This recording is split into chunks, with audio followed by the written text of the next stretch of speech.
যেমন ক্রিকেটের জন্য আছে সাকিব আল হাসান, তাই এমনই ফুটবলের জন্য হামজা চৌধুরী। এই স্টারকে সবাই ভালোবাসে। সিঙ্গাপুর দিয়ে উড়িয়ে দিয়ে আমরা জিতবো, আমরা 2-0 এগিয়ে থাকবো। হামিদুল আসছে, সমীর আসবে, আজকে হামজা ভাই আসছে। এখন কথা হচ্ছে যে আমাদের টিম বন্ডিংটা হচ্ছে মেন। টিম বন্ডিং ভালো হলে ইনশাল্লাহ ভালো একটা রেজাল্ট আসবে। আর মাঠের মধ্যে বড় বড় স্টার প্লেয়ার থাকলে দেশের প্লেয়াররা এমনি ভালো খেলবে, আমাদের যতটা প্রত্যাশা। আগের বার খেলা দেখতে পারি নাই, ইন্ডিয়া খেলা হয়েছে, আমরা দেখতে পারি না। এইবার আমরা টিকিট পাই নাই, যার কারণে আমরা নরসিংদী থেকে আসছি যে হামজা ভাইকে এক নজর দেখবো বা ওনাকে আমরা ওয়েলকাম টু বাংলাদেশে। প্রথম যে সময় আসছিল ওই সময় আমরা ব্যস্ততার কারণে আসতে পারি নাই, যার কারণে এবার আসা। হামজা চৌধুরীর মতন একজন ভালো মানের খেলোয়াড় এই এখন বাংলাদেশে খেলছে, একবার এখন খেলবে।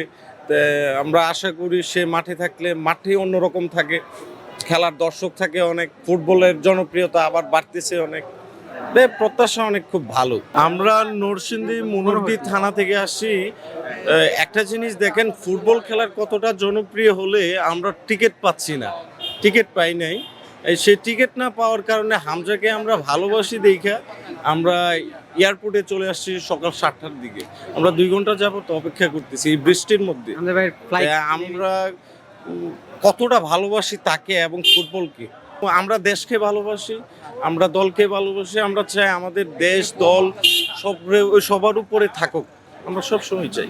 বাংলাদেশের তো সবাইকে চিনি, কিন্তু ফেভারিট তো একজন থাকে। যেমন ক্রিকেটের জন্য আছে সাকিব আল হাসান, তাই এমনই ফুটবলের জন্য হামজা চৌধুরী।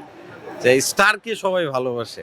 শুধু হামজা চৌধুরী না, সবাই এখন ভালো খেলতেছে। হামজা চৌধুরীও আমাদের টিমটাকে ভালো খেলাচ্ছে। আবার ফুটবল খেলা আমি মনে করি আগের থেকে অনেক ভালো উপরে উঠে গেছে।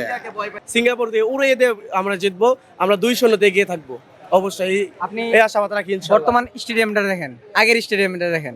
আগে ফুটবলটা ইমপ্রুভ হলেই তো স্টেডিয়ামটা, হামজা চৌধুরী একটা ইমপ্যাক্ট না থাকলে কি আর স্টেডিয়ামটা নতুন করে ইয়ে করা হয়?